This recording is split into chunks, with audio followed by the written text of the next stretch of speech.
Hello friends, welcome back to my YouTube channel. ಸ್ನೇಹಿತರೆ, ಆರೋಗ್ಯ ಮತ್ತು ಮೌಲ್ಯ ಶಿಕ್ಷಣಕ್ಕೆ ಸಂಬಂಧಪಟ್ಟಂಥ ಕ್ವೆಶನ್ಸ್ಗಳನ್ನ ನೋಡ್ತಾ ಹೋಗೋಣ.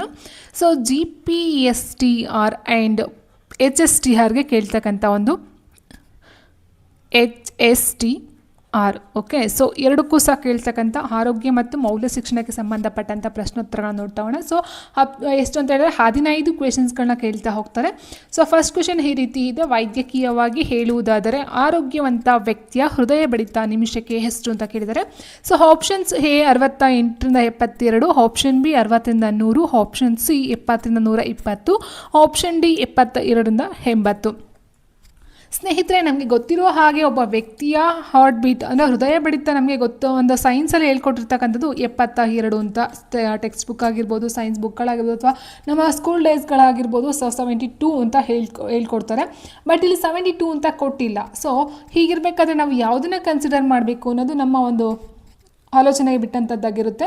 ಬಟ್ ಇದಕ್ಕೆ ಸ್ಪೆಸಿಫಿಕ್ ಆಗಿ ನಮ್ಮ ಆನ್ಸರ್ನ ನೋಡ್ತೀವಿ ಸ್ನೇಹಿತರೆ. ವೈದ್ಯಕೀಯವಾಗಿ ಮಾನವನ ಅಥವಾ ಒಂದು ಆರೋಗ್ಯವಂತ ವ್ಯಕ್ತಿಯ ಹೃದಯ ಬಡಿತ ನಿಮಿಷಕ್ಕೆ ಎಷ್ಟು ಅಂತ ಹೇಳಿದ್ರೆ ಆಪ್ಷನ್ ಬಿ 60ರಿಂದ 100 ಆಗಿರುತ್ತದೆ.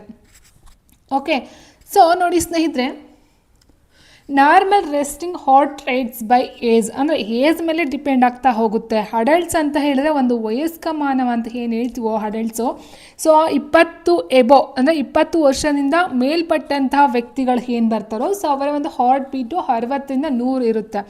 ಬೀಟ್ ಪರ್ ಮಿನಿಟ್ ಅಂತ ಹೇಳ್ತೀವಿ, ಬೀಟ್ಸ್ ಪರ್ ಮಿನಿಟ್. ಓಕೆ, ಒಂದು ಮಿನಿಟ್ಗೆ 60ರಿಂದ 100 ಬೀಟ್ಸ್ಗಳು ಬರ್ತಕ್ಕಂಥದ್ದು ಈ ಒಂದು ಅಡಲ್ಟ್ಸ್ಗಳಲ್ಲಿ.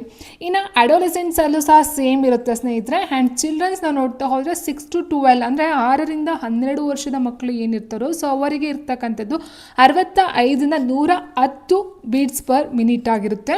ಆ್ಯಂಡ್ ಟೋಡ್ಲರ್ಸ್ ಅಂತ ಹೇಳಿದ್ರೆ 1ರಿಂದ 2 ವರ್ಷದ ಮಕ್ಕಳು ಏನು ಬರ್ತಾರೋ, ಸೊ ಅವರಿಗೆ 70ರಿಂದ 150 ಬೀಟ್ಸ್ ಪರ್ ಮಿನಿಟ್ ಇರುತ್ತೆ.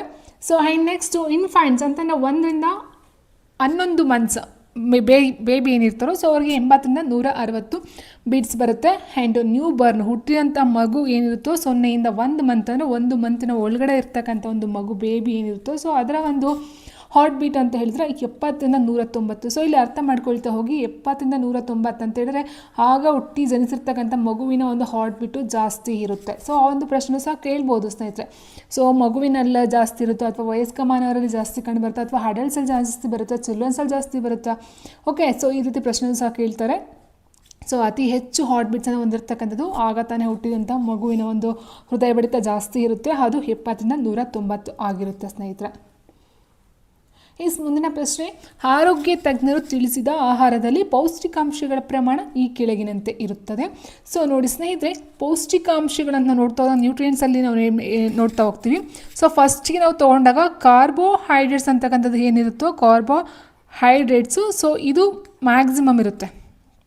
ಓಕೆ, ಸೊ ಮ್ಯಾಕ್ಸಿಮಮ್ ಇರತಕ್ಕಂಥದ್ದು ಕಾರ್ಬೋಹೈಡ್ರೇಟ್ಸು. ಅದಕ್ಕಿಂತ ಸ್ವಲ್ಪ ಕಮ್ಮಿ ಅಂತ ಹೇಳಿದ್ರೆ ಫ್ಯಾಟ್ಸ್ ಅಂತ ಹೇಳ್ತೀವಿ, ಕೊಬ್ಬುಗಳು. ಸೊ ಫ್ಯಾಟ್ಸ್ ಬರುತ್ತೆ. ಸೊ ಅದಕ್ಕಿಂತ ಕಮ್ಮಿ ಅಂತ ಹೇಳಿದ್ರೆ ಸ್ನೇಹಿತರೆ ಪ್ರೋಟೀನ್ಸ್. ಓಕೆ, ಸೊ ಪ್ರೋಟೀನ್ಸ್ ಬರುತ್ತೆ. ಅಂದರೆ ಕಾರ್ಬೋಹೈಡ್ರೇಟ್ಸ್ ಜಾಸ್ತಿ ಇರಬೇಕು, ಅದಕ್ಕಿಂತ ಸ್ವಲ್ಪ ಕಮ್ಮಿ ಫ್ಯಾಟ್ಸು, ಫ್ಯಾಟ್ಸ್ಗಿಂತ ಕಮ್ಮಿ ಪ್ರೋಟೀನು. ಸೊ ಈಗ ಕೊಟ್ಟಿರ್ತಕ್ಕಂಥ ಆನ್ಸರಲ್ಲಿ ಕಾರ್ಬೋಹೈಡ್ರೇಟ್ಸ್ ಯಾವುದೆಲ್ಲ ಜಾಸ್ತಿ ಇರುತ್ತೋ, ಸೊ ಅದನ್ನು ನಾವು ಆಯ್ಕೆ ಮಾಡ್ಕೊಳ್ತೋಗೋಣ ಫಸ್ಟ್ ಸ್ನೇಹಿತರೆ. ಸೊ ಇಲ್ಲಿ ಆಯ್ಕೆ ಮಾಡ್ಕೊಳ್ದಾಗ ಏನಾಗುತ್ತೆ, ಕಾರ್ಬೋಹೈಡ್ರೇಟ್ಸ್ ಆ್ಯಂಡ್ ಪ್ರೋಟೀನ್ಸ್ ಇಲ್ಲಿದೆಯಲ್ವಾ, ಸೊ ಪ್ರೋಟೀನ್ಸ್ ಜಾಸ್ತಿ ಬರೋದಿಲ್ಲ. ಆ್ಯಂಡ್ ಕೊಬ್ಬು ಮತ್ತು ಪ್ರೋಟೀನ್ಸ್ ಈಕ್ವಲ್ ಅಂತ ಕೊಟ್ಟಿದ್ದಾರೆ, ಸೊ ಇದು ತಪ್ಪಾಗುತ್ತೆ ಸ್ನೇಹಿತರೆ. ಆ್ಯಂಡ್ ಪ್ರೋಟೀನ್ಸ್ ಇಲ್ಲಿ ಹೈ ಕೊಟ್ಟಿದ್ದಾರೆ, ಕೊಬ್ಬು ಕಮ್ಮಿ ಕೊಟ್ಟಿದ್ದಾರೆ, ಸೊ ಅದು ತಪ್ಪಾಗುತ್ತೆ. ಕಾರ್ಬೋಹೈಡ್ರೇಟ್ಸ್ ಜಾಸ್ತಿ ಬರಬೇಕು, ಕೊಬ್ಬು ಅದಕ್ಕಿಂತ ಸ್ವಲ್ಪ ಕಮ್ಮಿ, ಪ್ರೋಟೀನ್ಸ್ ಅದಕ್ಕಿಂತ ಸ್ವಲ್ಪ ಕಮ್ಮಿ ಬರುತ್ತೆ. ಸೊ ಆನ್ಸರ್ ಆಪ್ಷನ್ ಎ ಆಗಿರುತ್ತೆ. ನೋಡಿ, ಕಾರ್ಬೋಹೈಡ್ರೇಟ್ಸ್ ಅಂತಕ್ಕಂಥದ್ದು 45 to 65% ಇರುತ್ತೆ, ಪ್ರೋಟೀನ್ಸ್ ಬಂದು 10 to 35, ಫ್ಯಾಟ್ಸ್ ಬಂದು 20 to 35%. ಅಂದರೆ ಅಲ್ಲಿಗೆ ಫ್ಯಾಟ್ಸ್ ಜಾಸ್ತಿ ಇರುತ್ತೆ ಪ್ರೋಟೀನ್ಸ್ಗಿಂತ ಅಂತಕ್ಕಂಥದ್ದು. ಮುಂದಿನ ಪ್ರಶ್ನೆ: ಜೀವಸತ್ವ ಈನ ಪ್ರಾಮುಖ್ಯತೆ ಏನು ಅಂತ ಕೇಳಿದರೆ, ಸೊ ಜೀವಸತ್ವ ಈನ ಒಂದು ಪ್ರಾಮುಖ್ಯತೆ ಏನು? ಅಮೈನೋ ಆಮ್ಲ ಹಾಗೂ ಕೊಬ್ಬಿನ ಆಮ್ಲ ಚಯಾಪಚಯ ಕ್ರಿಯೆಯಲ್ಲಿ ಅಗತ್ಯತೆಯನ್ನು ಮಾಡ್ತಕ್ಕಂಥದ್ದಾಗಿರ್ಬೋದು, ಅಥವಾ ರಕ್ತ ಹೆಪ್ಪುಗಟ್ಟಲು ಸಹಾಯ ಮಾಡುತ್ತಾ ಈ ಒಂದು ವಿಟಮಿನ್ ಎ ಅಂತಕ್ಕಂಥದ್ದು. ಶಕ್ತಿಯುತ ಚರ್ಮ ಬಾಯಾರಿಕೆ, ಮೂಳೆ ಹಲ್ಲುಗಳಲ್ಲಿ ಕ್ಯಾಲ್ಸಿಯಂ ಬೆಳಕಿಗೆ ಸಹಾಯಕ, ಜೀವಕೋಶಗಳನ್ನು ಒಂದಕ್ಕೊಂದು ಬಂಧಿಸಲು ಸಹಾಯಕ ಅಂತ ಕೊಟ್ಟಿದ್ದಾರೆ. ಸೊ ನೋಡಿ, ಇಲ್ಲಿ ರಕ್ತ ಹೆಪ್ಪುಗಟ್ಟೋದಕ್ಕೆ ನಮಗೆ ವಿಟಮಿನ್ ಕೆ ಬೇಕು, ವಿಟಮಿನ್ ಇ ಬೇಕಾಗಿಲ್ಲ. ಸೊ ಅಮೈನೋ ಆಮ್ಲ, ಕೊಬ್ಬಿನ ಆಮ್ಲ ಇದೆಲ್ಲ ಪ್ರೋಟೀನ್ ನೋಡ್ತಾ ಹೋಗ್ತೀವಿ. ಆ್ಯಂಡ್ ಸೀನು ಬರೋದಿಲ್ಲ ಸ್ನೇಹಿತರೆ. ಉತ್ಕರ್ಷ ವಿರೋಧಿ ಮತ್ತು ಕೊಬ್ಬಿನ ಆಮ್ಲಗಳ ರಕ್ಷಣೆಯನ್ನು ಮಾಡ್ತಕ್ಕಂಥದ್ದು ವಿಟಮಿನ್ ಇನ ಒಂದು ಪ್ರಾಮುಖ್ಯತೆ ಅಥವಾ ಕೆಲಸ ಅಥವಾ ಯೂಸಸ್ ಅಂತಕ್ಕಂಥದ್ದು ಆಗಿರುತ್ತೆ. ನೋಡಿ, ಚರ್ಮ ಮತ್ತು ಕೂದಲಿಗೆ ಪ್ರಯೋಜನಕಾರಿ ಯಾವುದು? Vitamin E. ಓಕೆ, ಸೊ ಚರ್ಮದ ಆರೋಗ್ಯ ಆಗಿರ್ಬೋದು, ಮೊಡವೆ ಕಲೆಗಳನ್ನು ನಿವಾರಣೆ ಮಾಡ್ತಕ್ಕಂಥದ್ದಾಗಿರ್ಬೋದು, ಸುಕ್ಕುಗಳನ್ನು ತಡೆಗಟ್ಟತಕ್ಕಂಥದ್ದಾಗಿರ್ಬೋದು, ಅಥವಾ ಚರ್ಮವನ್ನು ಮೃದು ಮಾಡ್ತಕ್ಕಂಥದ್ದಾಗಿರ್ಬೋದು, ನಯ ಮಾಡ್ತಕ್ಕಂಥದ್ದಾಗಿರ್ಬೋದು, ಇದೆಲ್ಲ ಒಂದು ವಿಟಮಿನ್ ಇನ ಒಂದು ಕೆಲಸ. ಅಥವಾ ವಿಟಮಿನ್ ಇನ ನಾವು ಸೇವಿಸೋದ್ರಿಂದ ಇದನ್ನೆಲ್ಲ ನಾವು ಅವಾಯ್ಡ್ ಮಾಡಬಹುದು ಅಂತ ಹೇಳ್ಬೋದು ಸ್ನೇಹಿತರೆ. ಇನ್ನು ಫಾರ್ ಎಕ್ಸಾಂಪಲ್ ಅಂತ ಹೇಳಿದ್ರೆ, ಕೂದಲು ಉದುರುತ್ತೆ, ತುಂಬ ಉದುರುತ್ತೆ ಅಂತ ಹೇಳ್ತಾರೆ. ಸೊ ಅವರು ವಿಟಮಿನ್ ಇನ ತೊಗೊಂಡ್ರೆ ಅಥವಾ ವಿಟಮಿನ್ ಇ ಪದಾರ್ಥಗಳನ್ನ ಸೇವನೆ ನಿಯಮಿತವಾಗಿ ಸೇವಿಸ್ತಾ ಬಂದರೆ, ಸೊ ಅಲ್ಲೂ ಸಹ ಕೂದಲು ಉದುರುವಿಕೆ ಒಂದು ಏನು ಪ್ರಾಬ್ಲಮ್ ಇರುತ್ತೋ ಅದನ್ನು ತಡೆಗಟ್ಟಬಹುದಾಗಿರುತ್ತೆ. ಓಕೆ, ಸೊ ಇಲ್ಲಿ ಚರ್ಮದ ಆರೋಗ್ಯದ ಜೊತೆಗೆ ಕೂದಲಿನ ಬೆಳವಣಿಗೆಯೂ ಸಹ ವಿಟಮಿನ್ ಇ ಇಂದ ಸಿಗ್ತಕ್ಕಂಥದ್ದಾಗಿರುತ್ತೆ. ಇನ್ನು ಓವರಾಲ್ ಬಾಡಿ ಹೆಲ್ತ್ ಬೆನಿಫಿಟ್ಸ್ ಏನು ಬರುತ್ತೆ ಅಂತ ಹೇಳೋದಾದ್ರೆ ಸ್ನೇಹಿತರೆ, ಉತ್ಕರ್ಷಣ ನಿರೋಧಕ ಅಂದರೆ ಆ್ಯಂಟಿ ಆಕ್ಸಿಡೆಂಟ್ ಆಗಿ ಇದೊಂದು ಕೆಲಸವನ್ನು ಮಾಡ್ತಕ್ಕಂಥದ್ದಾಗಿರುತ್ತೆ. ಆ್ಯಂಡ್ ರೋಗ ನಿರೋಧಕ ಶಕ್ತಿಯನ್ನು ಹೆಚ್ಚಿಸ್ತಕ್ಕಂಥದ್ದಾಗಿರುತ್ತೆ. ಮತ್ತು ರಕ್ತ ಕಣಗಳು, ಕೆಂಪು ರಕ್ತ ಕಣಗಳ ರಚನೆಗೆ ಸಹಾಯವನ್ನು ಮಾಡ್ತಕ್ಕಂಥದ್ದಾಗಿರುತ್ತೆ. ಗರ್ಭಾವಸ್ಥೆಯಲ್ಲಿ ಮಗುವನ್ನು ರಕ್ತಹೀನತೆಯಿಂದ ಕಾಪಾಡ್ತಕ್ಕಂಥದ್ದು ಇದರ ಒಂದು ಪ್ರಮುಖ ಕಾರ್ಯ. ಇನ್ನು ಉರಿಯೂತ ನಿವಾರಣೆ ಆಗ್ತಕ್ಕಂಥದ್ದು. ಮತ್ತು ಆ್ಯಂಡ್ ಮೋರ್ ಇಂಪಾರ್ಟೆಂಟು, ಈ ಒಂದು ವಿಟಮಿನ್ ಇ ಅಂತಕ್ಕಂಥದ್ದು ಯಾವ ಒಂದು ಆಹಾರ ಪದಾರ್ಥಗಳಲ್ಲಿ ಸಿಗುತ್ತೆ ಅಂತಕ್ಕಂಥದ್ದಾದರೆ ಅದರ ಒಂದು ಸೋರ್ಸಸ್ ಯಾವುದಾದ್ರು ಅಂತ ಹೇಳಿದ್ರೆ, ಸೂರ್ಯಕಾಂತಿ ಬೀಜದಲ್ಲಿ ಸಿಗುತ್ತೆ, ಬಾದಾಮಿಲಿ ಸಿಗುತ್ತೆ, ಪಾಲಕ್ ಸೊಪ್ಪು, ಹಸಿರು ಬಟಾಣಿ, ಕೆಲವೊಂದು ಎಣ್ಣೆಗಳಲ್ಲಿ ವಿಟಮಿನ್ ಇ ಕಂಡು ಬರ್ತಕ್ಕಂಥದ್ದಾಗಿರುತ್ತೆ. ಸೊ ಅಂತಹ ಆಹಾರಗಳನ್ನು ಸೇವನೆ ಮಾಡಿದಾಗ ನಮಗೆ ಈ ಒಂದು ಚರ್ಮದ ಪ್ರಾಬ್ಲಮ್ಸ್ ಆಗಿರ್ಬೋದು, ಅಥವಾ ಕೂದಲು ಉದುರ್ತಕ್ಕಂಥ ಒಂದು ಪ್ರಾಬ್ಲಮ್ಸ್ ಆಗಿರಬಹುದು, ಇದೆಲ್ಲ ನಮಗೆ ನಿವಾರಣೆಯನ್ನು ನೋಡಬಹುದಾಗಿರುತ್ತೆ. ಮುಂದಿನ ಪ್ರಶ್ನೆ, ಪ್ರಥಮ ಚಿಕಿತ್ಸೆಯನ್ನು ಜಾರಿಗೆ ತಂದಂತಹ ವ್ಯಕ್ತಿ ಯಾರು? Options A S Mark, option B Thomas, option C J F Williams, option D Ruth Kraut. So answer ಬಂದು ಸ್ನೇಹಿತರೆ, ಪ್ರಥಮ ಚಿಕಿತ್ಸೆಯನ್ನು ಜಾರಿಗೆ ತಂದಂತಹ ವ್ಯಕ್ತಿ ಆಪ್ಷನ್ ಎ ಎಸ್ ಮಾರ್ಕ್ ರವರು. ಎಸ್ ಮಾರ್ಕ್ ಅಥವಾ ಎಸ್ ಮಾರ್ಚ್ ಅಂತ ಹೇಳ್ತೀವಿ. ನೋಡಿ, ಆಧುನಿಕ ಪ್ರಥಮ ಚಿಕಿತ್ಸೆಯ ಪರಿಕಲ್ಪನೆಯನ್ನು ಪರಿಚಯಿಸಿದ ಕೀರ್ತಿ ಮುಖ್ಯವಾಗಿ ಜರ್ಮನ್ ದೇಶದ ಸರ್ಜನ್ರಾದಂತಹ doctor Friedrich Heinrich Albert von Esmarch ಅಥವಾ ಎಸ್ ಮಾರ್ಕ್ ರವರಿಗೆ ಸಲ್ಲುತ್ತದೆ. ಇವರು 1880 ದಶಕದಲ್ಲಿ ಗಾಯಗೊಂಡವರಿಗೆ ಪ್ರಥಮ ಚಿಕಿತ್ಸೆ first aid to the wounded ಎಂಬ ಕಲ್ಪನೆಯನ್ನು ಜನಪ್ರಿಯಗೊಳಿಸ್ತಾರೆ. ಹಾಗೂ ಇವರನ್ನು ಭಾರತದಲ್ಲಿ ಮತ್ತು ಜಗತ್ತಿನಲ್ಲೇ ಆಧುನಿಕ ಪ್ರಥಮ ಚಿಕಿತ್ಸಾ ಪದ್ಧತಿಗಳ ಅಡಿಪಾಯ ಹಾಕಿದರು ಅಂತ ಇವರನ್ನು ಪರಿಗಣನೆಗೆ ತಗೊಳ್ತಕ್ಕಂಥದ್ದಾಗಿರುತ್ತೆ. ಇನ್ನು ನೆಕ್ಸ್ಟು, ಪ್ರತಿಯೊಬ್ಬ ವ್ಯಕ್ತಿ ಅವಶ್ಯಕವಾಗಿ ರೂಢಿಸಿಕೊಳ್ಳಬೇಕಾದ ಶ್ರೇಷ್ಠ ಮೌಲ್ಯ ಯಾವುದು ಅಂತ ಕೊಟ್ಟಿದ್ದಾರೆ.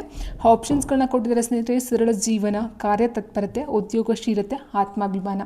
ಪ್ರತಿಯೊಬ್ಬ ವ್ಯಕ್ತಿ ಅವಶ್ಯಕವಾಗಿ ರೂಢಿಸಿಕೊಳ್ಬೇಕಾದ ಮೌಲ್ಯ ಸರಳ ಜೀವನವೂ ಬೇಕಾಗುತ್ತೆ ಸ್ನೇಹಿತರೆ. ಕಾರ್ಯತತ್ಪರತೆಯೂ ಬೇಕು, ಉದ್ಯೋಗಶೀಲತೆಯೂ ಬೇಕು, ಆತ್ಮಾಭಿಮಾನವೂ ಸಹ ಬೇಕೇ ಬೇಕು, ಖಂಡಿತವಾಗ್ಲೂ ಡೆಫಿನೆಟಾಗಿ. ಬಟ್ 4 ಆಪ್ಷನ್ಸ್ಗಳು ನಾವು ಒಂದನ್ನು ಚೂಸ್ ಮಾಡಲೇಬೇಕಂತ ಹೇಳಿದಾಗ ಸ್ನೇಹಿತರೆ, ಇಲ್ಲಿ ನಾವು ಉದ್ಯೋಗಶೀಲತೆಯನ್ನು ನೋಡ್ತೀವಿ. ಮೇಯ್ನಾಗಿ ಒಬ್ಬ ವ್ಯಕ್ತಿ ಅಥವಾ ಒಬ್ಬ ಪುರುಷ ಅಥವಾ ಉದ್ಯೋಗನೇ ಇಲ್ಲ ಅಂತ ಹೇಳಿದ್ರೆ ನಿಜಕ್ಕೂ ಅವ್ರನ್ನ ಒಂದು ಮೌಲ್ಯದಲ್ಲಿ ನಾವು ಅಳವಡಿಸ್ಕೊಳ್ಳೋದಕ್ಕೆ ಸಾಧ್ಯನೇ ಆಗೋದಿಲ್ಲ. ಸೊ ಉದ್ಯೋಗ ಇದ್ರೇ ಉದ್ಯೋಗ ಪುರುಷ ಲಕ್ಷಣ ಅಂತ ಹೇಳ್ತೀವಿ ಸ್ನೇಹಿತರೆ. ಪ್ರತಿಯೊಬ್ಬ ವ್ಯಕ್ತಿ ಅಂತ ಹೇಳಿದಾಗ ಅವನು ಉದ್ಯೋಗ ಮಾಡೋದಕ್ಕೆ ಮುಂದೆ ಇರಲೇಬೇಕಾಗಿರುತ್ತೆ. ಸೊ ಆನ್ಸರ್ ಆಪ್ಷನ್ ಸಿ ಆಗಿರುತ್ತೆ. ಕೆಳಗಿನಲ್ಲಿ ಯಾವುದು ಸಾಮಾಜಿಕ ಮೌಲ್ಯವಲ್ಲ? ಆಚಾರ ವಿಚಾರಗಳು, ವೈಜ್ಞಾನಿಕ ಮನೋಭಾವನೆ, ಸಹಿಷ್ಣುತೆ, ಜಾತ್ಯತೀತತೆ. ಕೆಳಗಿನಲ್ಲಿ ಯಾವುದು ಸಾಮಾಜಿಕ ಮೌಲ್ಯವಲ್ಲ? ಸೊ ನಾವು ನೋಡಿದ ತಕ್ಷಣ ಸ್ನೇಹಿತರೆ ನಮಗೆ ಬರ್ತಕ್ಕಂಥದ್ದು ಯಾವುದು ಅಂತೇಳಿದ್ರೆ, ಸಾಮಾಜಿಕ ಮೌಲ್ಯ ಅಂತ ಹೇಳಿದಾಗ ಆಚಾರ ವಿಚಾರಗಳು ಅಂತ ನಾವು ತೊಗೊಳ್ತಾ ಹೋಗ್ತೀವಿ. ಅಂದರೆ ಸಾಮಾಜಿಕ ಮೌಲ್ಯಕ್ಕೆ ಸೇರಿಕೊಳ್ಳುತ್ತೆ ಆಚಾರ ವಿಚಾರಗಳು ಅಂತಕ್ಕಂಥದ್ದು. ಆದರೆ ಸ್ನೇಹಿತರೆ, ಸಾಮಾಜಿಕ ಮೌಲ್ಯವಲ್ಲ ಅನ್ನೋದಕ್ಕೆ ಉತ್ತರನೇ ಈ ಒಂದು ಆಚಾರ ವಿಚಾರಗಳಾಗಿರುತ್ತೆ. ವೈಜ್ಞಾನಿಕ ಮನೋಭಾವನೆ, ಸಹಿಷ್ಣುತೆ, ಜಾತ್ಯತೀತತೆ ಇದೆಲ್ಲ ಸಾಮಾಜಿಕ ಮೌಲ್ಯದಲ್ಲಿ ಬರ್ತಕ್ಕಂಥ ಮೌಲ್ಯಗಳಾಗಿರುತ್ತೆ. ಆದರೆ ಆಚಾರ ವಿಚಾರಗಳು ಸಾಮಾಜಿಕ ಮೌಲ್ಯ ಅಲ್ಲ ಅನ್ನೋದನ್ನ ಕನ್ಸಿಡರ್ನ ಮಾಡಿದ್ದಾರೆ. ಬಿಕಾಸ್ ಯಾಕೆ ಅಂತ ಹೇಳಿದರೆ ಸ್ನೇಹಿತರೆ, ನೋಡಿ, ಆಚಾರ ವಿಚಾರ ಸಾಮಾಜಿಕ ಮೌಲ್ಯ ಅಲ್ಲ ಎಂಬುದು ಒಂದು ವಿವಾದಾತ್ಮಕ ಹೇಳಿಕೆಯಾಗಿದ್ದು, ಇದರ ಅರ್ಥ ಆಚಾರಗಳು ವಿಚಾರಗಳು ಸಮಾಜಕ್ಕೆ ಮುಖ್ಯವಲ್ಲ ಎಂದಲ್ಲ.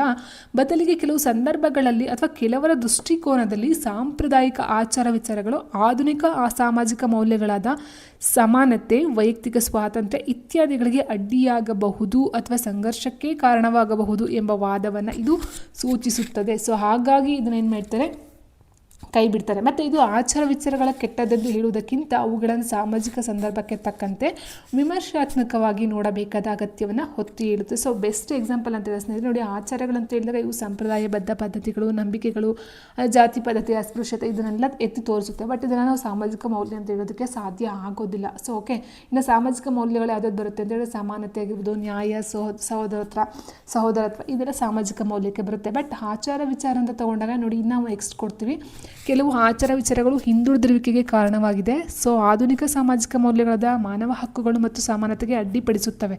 ಹಾಗಾಗಿ ಏನು ಮಾಡ್ತಾರೆ, ಅದನ್ನು ಕೈ ಬಿಡ್ತಾರೆ. ಇನ್ನು ಬೆಸ್ಟ್ ಅಂತ ಹೇಳಿದ್ರೆ ಅಂಧಶ್ರದ್ಧೆ, ಮೂಢನಂಬಿಕೆಗಳನ್ನು ಪ್ರೋತ್ಸಾಹಿಸುತ್ತವೆ ಈ ಒಂದು ಆಚಾರ ವಿಚಾರಗಳಂತಕ್ಕಂಥದ್ದು. ಸೊ ಆಲ್ರೆಡಿ ಹೇಳಿದಾಗೆ ಜಾತಿ ಪದ್ಧತಿ, ಅಸ್ಪೃಶ್ಯತೆ ಆಗಿರ್ಬೋದು, ಅಂಧಶ್ರದ್ಧೆ ಆಗಿರ್ಬೋದು, ಮೂಢನಂಬಿಕೆ ಆಗಿರ್ಬೋದು. ಸೊ ಇದನ್ನೆಲ್ಲ ಎತ್ತಿ ಹೇಳೋದ್ರಿಂದ ಆಚಾರ ವಿಚಾರಗಳನ್ನು ಸಾಮಾಜಿಕ ಮೌಲ್ಯ ಅಲ್ಲ ಅನ್ನೋದನ್ನು ಹೇಳ್ತಾ ಹೋಗ್ತಾರೆ. ಓಕೆ, ಭಾರತದ ಮೌಲಿಕ ಸಿದ್ಧಾಂತಗಳಲ್ಲಿ ಪಂಚಕೋಶಗಳಲ್ಲಿ ಸರಿಯಾದ ಅನುಕ್ರಮ ಯಾವುದು ಅಂತ ಕೇಳಿದರೆ ಆಪ್ಷನ್ ಬಿ ಅನ್ನಮಯ ಕೋಶ, ಪ್ರಾಣಮಯ ಕೋಶ, ಮನೋಮಯ ಕೋಶ, ಆನಂದಮಯ ಕೋಶ.